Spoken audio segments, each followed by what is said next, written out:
part self-help, part insomnia cure, part like desire to push myself into something new musically and creatively.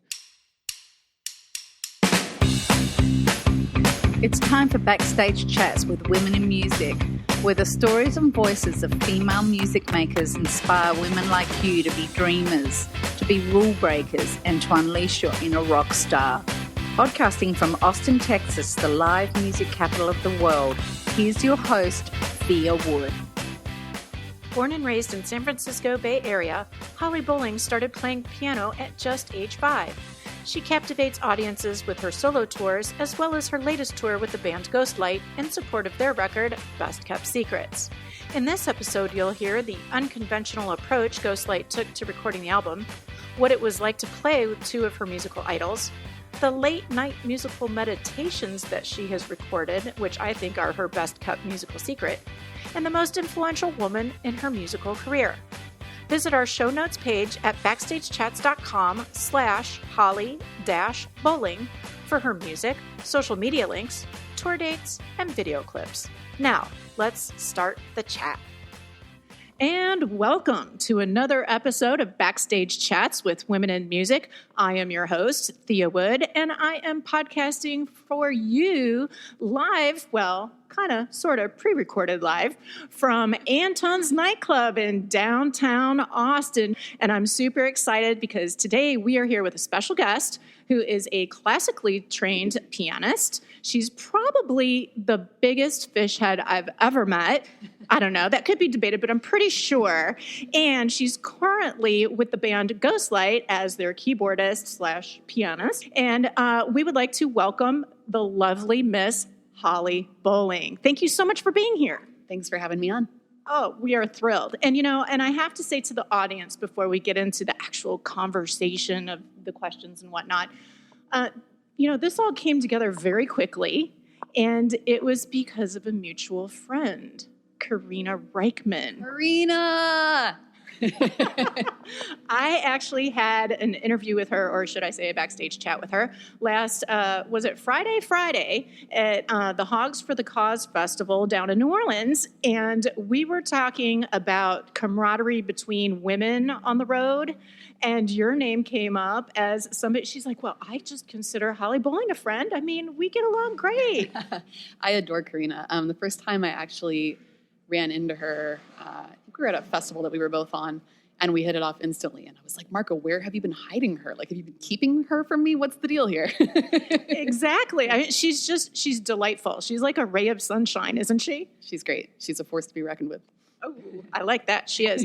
And what Karina started off with us, as you will do, and all of our special guests do, is we go through what we call the shakedown. And these are 6 questions that we ask of everyone that just lets our audience know a little bit more about you, some fun facts that they can take home. And we'll just start with that. Does that sound good? Sounds like a plan. Excellent. Okay, ready for the shakedown. Who was your first concert? So my first real rock and roll concert was Little Feat when I was maybe 7, I want to say. My mom and dad took me and my little brother to a show, and I think we were maybe 10th row, and I'm pretty sure my little brother fell asleep in the front in his seat.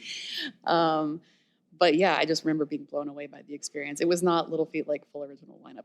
Lowell George was obviously not with them at that point, but it was still just never experienced that insane experience of, that much sound and light and everything coming from the stage and everyone in it together and really focused on the same outpouring coming from one direction. The energy. Yeah, exactly.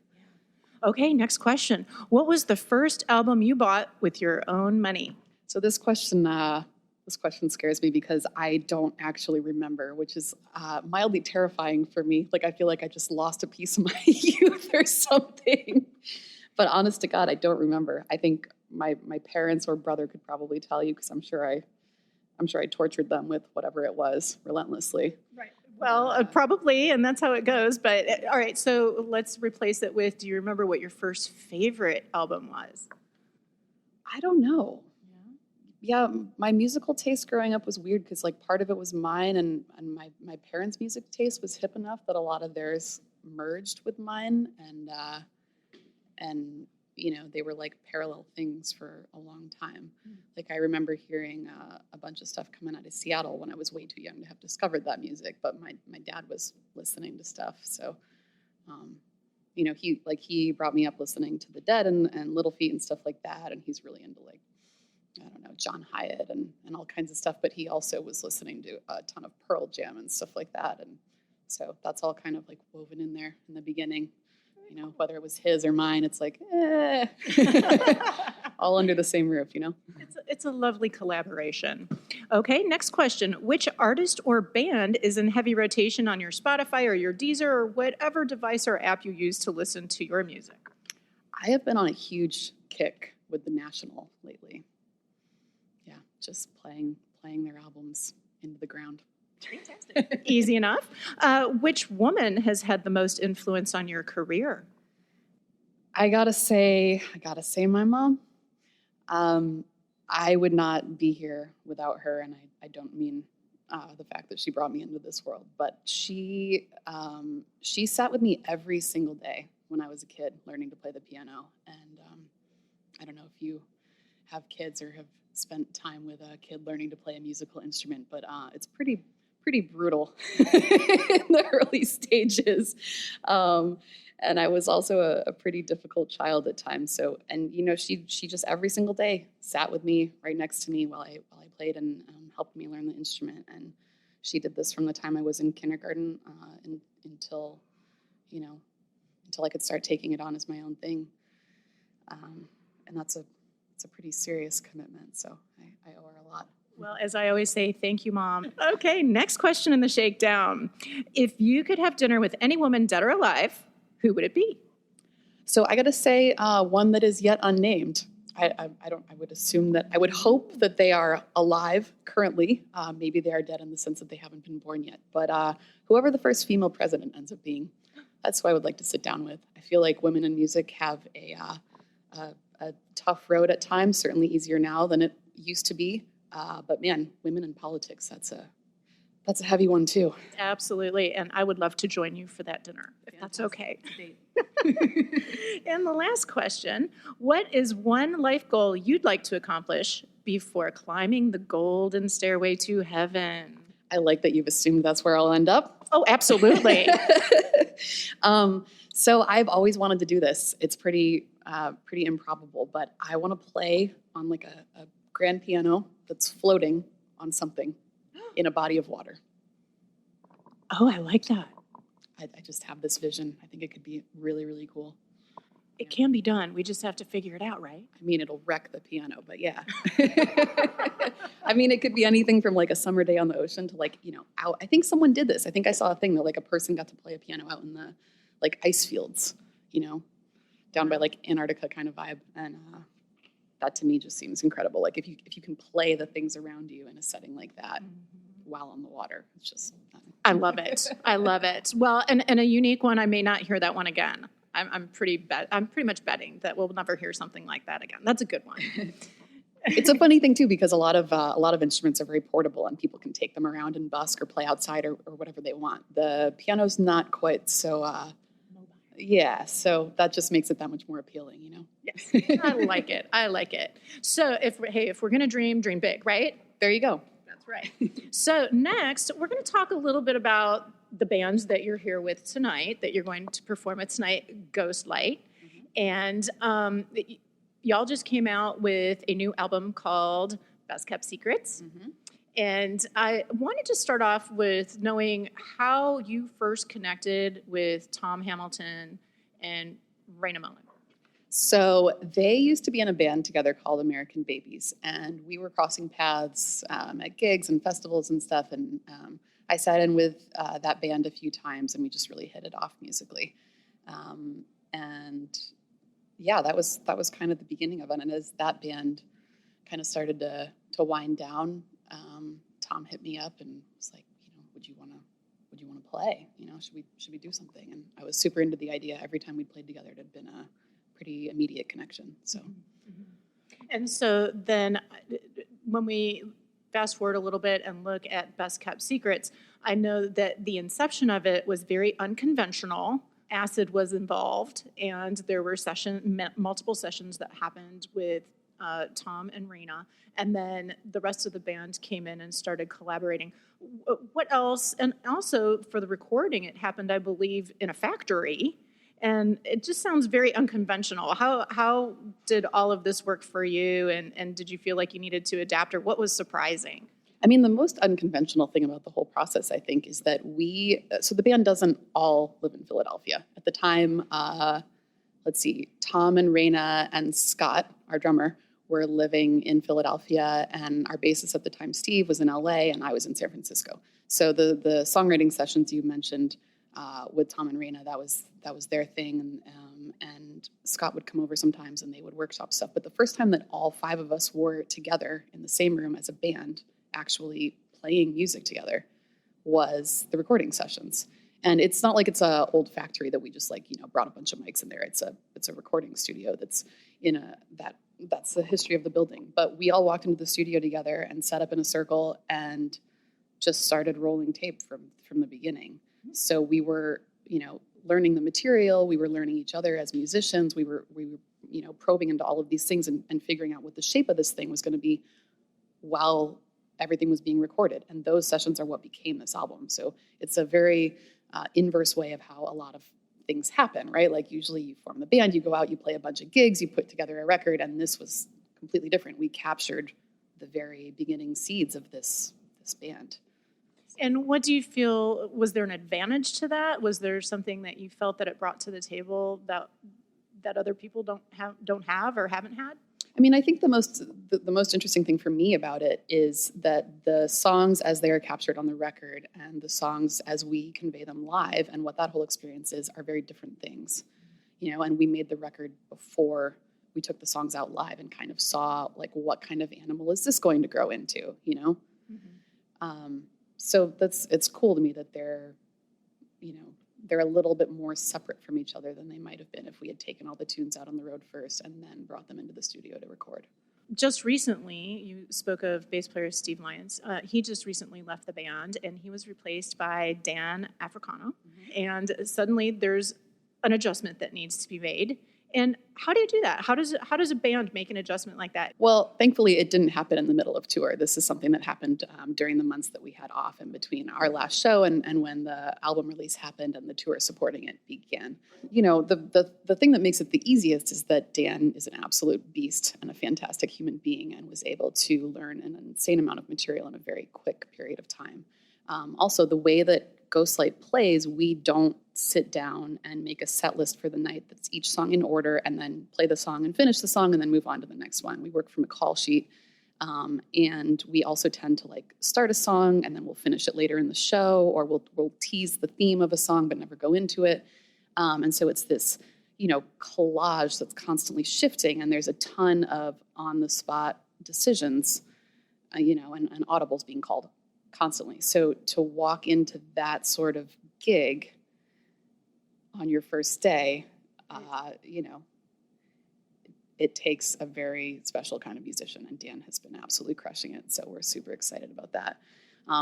The other thing I would say is what makes that work from our end? How do you do it? I think that there's an important thing where you can't ask a new person to be who the old person was, Everyone's going to bring a different thing to the table. Everyone has their own voice, and I think that Dan has brought some super interesting stuff to the band, and super different stuff than what Steve brought. And I love them both as players. They're both fantastic musicians, and I've had a shitload of fun playing with both those guys. But this is where we are now, and I'm pretty excited about it personally. Well, it sounds like a lot of people are. And speaking of touring, I think you're about halfway through your tour right now, aren't you? I think we're getting there. I'm not sure we're quite at the halfway point. Now, a little birdie told me that your husband had been touring with you. Jeffrey is his name, and is he still touring? So Jeffrey tours with me when I'm doing solo piano shows. He comes out on the road. We have a whole light show that's projection mapped and stuff that reacts to what I'm doing that he runs. So he is at every single show I do when it's just me and the piano up there. For Ghostlight, he does a lot of archiving of our shows and stuff like that, and sometimes shoots photos and things. So he'll come out for a run of shows at a time, but he's not on the road full time with us. Right. That's got to be kind of hard. I think it's really the other way. Most people don't get to be on the road with their significant other, so the fact that I get to do that half the time is really a gift. Well, you talked a little bit about your solo work, and I came across, I think it was on SoundCloud, these amazing late night meditations. And I really wanted to ask you about it because they're about 10 to 12 minutes long, I think, at least the ones that I listened to. And actually, last night I listened to one before bed, and it was lovely. And I just wanted to get a little background information on those meditations and what they're about and what they meant for you. I'm so glad you asked about that, as well as extremely surprised, because those are kind of like a little hidden thing in a back corner that like I didn't really publicize and haven't really put out there, but they're out there for anyone that wants to look for them. I recorded those. I don't know when I started doing them, but I was feeling like I was getting into this space when I was sitting down with my piano at home and just playing, with a blank slate, and letting things flow, that I was having a hard time finding that same creative flow on stage. And so I thought about how to get past that and decided that, part of this stems from the fact that I'm a relentless self-critic, and so I'll do things and like nothing's good enough to put out there. So my goal here was just sit down, hit record, and whatever happens. There's no editing, there's no nothing. Some of it's going to be total shit, and some of it's hopefully going to be something that's really new and different, or really beautiful or joyful or whatever emotion it is. So hit record, no editing, put it online for anyone to hear. And I've really forced myself to not go in there and take down the ones that I'm not as happy with. Like the whole thing is a progression, and the ones at the beginning are, it's the beginning of something that was still very much in its rough stages. Mm-hmm. And yeah, some of them are like 6 minutes. Some of them I think are like half an hour. And it just, a lot of times it was me, I'd wake up in the middle of the night, had music in my head, and would just go sit at the piano in the dark and hit record. And when it was over, it was over. And I'd feel like, okay, great. Now I can sleep. So it's like part self-help, part insomnia cure, part like desire to push myself into something new musically and creatively. I think it's fresh to me because and I embrace it just because it is not a studio production. It is very much just woman, piano, hit record, go. There's something about that, and there's a risk that's involved with it that I think is exciting and makes you feel good. And sometimes I feel like things are so overproduced now that you lose that energy. And doing something like this, you feel the energy. And I just want to say I'm going to recommend to anybody listening to go out and find those hidden little gems and check it out, because I think it's well worth it to just see that part of what Holly's creating. Yeah, and you hit the nail on the head. Like, it is meant to be a risk, and it is meant to be an antidote to the, super pre-planned, processed, sculpted, made perfect that is in so many facets of our lives at this point, And I really wanted to steer away from that and force myself to do the polar opposite. Well, I applaud you for it. Thanks. All right, so are we ready for a couple of fan questions? Sure. All right, we're going to knock them out here. The first fan question comes from Wright, who lives in Maryland, and he says, you perform a note-for-note version of Eyes of the World from the Freedom Hall, Kentucky 1974 show. Why is that song and rendition so special for you? So when I did that one, I knew that I was going to do a jam transcription of some Eyes of the World. I wasn't sure which one, and I hit up one of my friends. It's like, he's beyond a deadhead. He's like written a book, and it's just like, he's like a walking encyclopedia, So I was like, top 10 Eyes, go, And I think that one was like third on the list, and I just stopped at the end of it and was like, oh yeah, this is definitely the one. It just, a lot of the Eyes in that era, when they had, the section in the middle that they dropped later, it just has this really beautiful and also jarring dichotomy between these beautiful soaring major key lines and just like explosions of joy, and then these super dissonant, tense sections and a lot of percussive stuff, and it's just this awesome light and dark, and I love that. Anytime you can do those sudden shifts like that, it really grabbed me. Excellent. Clearly. Second fan question comes from Lisa in Pennsylvania. And she asks, how does playing solo compare with playing with Ghostlight? Ooh, good question. So the thing that I love most about both of these things is that I get these musical opportunities where there is a lot of room for doing something different every night and not going by a playbook and getting to go out on a limb and try to pull something out of the ether musically. When I'm playing solo, all of that is on me, which is both a blessing and a curse. I can do whatever I want. I can turn on a dime. I can decide to just stop and change the key or change time signatures or introduce a new theme and build on it. And I mean, I have total freedom, right? That's also a lot of responsibility. You know, if I am having an off night, there is no one to cover me, or if I stumble, there's no one to like pick it up and, you know, run with the baton for a minute and then hand it back when the time is right. So it's very freeing, and also it just takes an insane amount of concentration for, you know, usually around 3 solid hours of music. So it's a thing. It's an endurance test. It is. And then so the cool thing about Ghostlight is that we do a lot of that stuff too. And, you know, I lose a little bit of the freedom because you can't, it's not a dictatorship, right? Like you can't just decide to do something and turn left and accelerate, right? Like you're steering a bigger ship as a 5-piece band. So you know, you can start to signal I'm turning left, and like when everyone else is ready, then you go. But at the same time, like when I'm playing solo, because all of this grew out of me trying to sort of frame the music of these larger bands, and I mean larger in terms of like more musicians on stage, right? Trying to recreate that on a single instrument. So I'm hearing these much larger soundscapes and musical landscapes in my head and trying to like paint around the corners and build this thing out.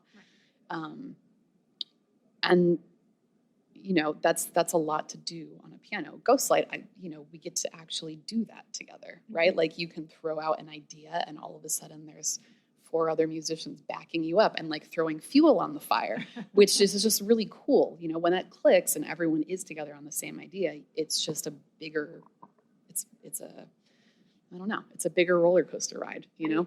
And I think athletes call it being in the zone, where it's just everything else kind of slows down and it's just you and your bandmates and what's happening in the moment. It's just in that moment. Absolutely. It's like I'm terrible at meditating, it turns out. But I hear that is what it's like, you know, when everything else falls away. And that's the same feeling that I've chased seeing live music. You know, it's a reason I saw as many Fish shows as I did, was like trying to find that moment where you're completely absorbed in it and you're not yourself. You're part of this other thing, you know? The bigger thing. Exactly. Okay, so we have another fan question. We actually have 2 more. Again, from Pennsylvania. In addition to your solo career and with Ghostlight, you have sat in with many other bands. Which guest sit-in is the most memorable and why? I had the opportunity to play with both Phil Lesh and Bob Weir on the same stage, and that was just a moment. Oh. I mean, I'd played with both of them previously, but playing with, you know, 2 members of a band that's had that much influence on me personally and was that big of a part of my life growing up, and also really gave birth to the entire scene that has allowed me to have a career in music. It's just like, it's such a huge part of so many different strands of my life. So, you know, sitting on stage with the 2 of them and just sensing the chemistry between 2 people that have played music together for that many years, it was special. And when and where did that happen? It was a festival called Sound Summit out in the Bay Area. It's actually on Mount Tam, which is like in a park, and it's gorgeous. As someone that lives in San Francisco, it's a pretty special place to play. The stage is there, and it's like a natural amphitheater that everyone sits in, and you're looking out over the hills as the fog kind of rolls in and blankets everything, and it's just a magical place, and it was a moment. It sounds amazing. All right, so our last one is a very, very important question. Are you ready? I don't know. I'm a little scared now. Well, a number of people asked it, so I can't attribute it to just one person. So we're just going to throw it out there. Where did you get the hat that you wear on stage? And is there a story behind it? Well, I don't feel like I can divulge my sources. But I don't know the hat. That's funny. People have made such a big thing out of it. Were you not expecting that at all? No, I just think it's funny. People fixate on it. I started wearing it because honestly, it kept my hair out of my face and just made it so I wasn't going to be distracted by anything. You know, I'm a big fan of. I don't really go for flashy style on stage. Like my ideal outfit and hairstyle and everything else is just like whatever is going to not get in the way of me connecting with my instrument and with what I'm trying to do creatively. You know, like I don't care about that stuff. So the hat's almost like a little bit of armor. But then once the hat was there, then it became like a security blanket, you know? Yeah. Like I kind of have to have it. I can't tell you the last time I played a show without it on my head. In fact, the airline lost my bag with my hat in it one time at the start of a tour. And I was like, what do I do? What if it's like Samson's hair, you know? And now I like go out there and I can't do it anymore. I can't play. Well, there you have it, folks. You now have the story about the hat. And before we sign off, I did want to let you know that I brought a little gift for you. I know, it's kind of like a little mini coffee table book. Am I saying this right?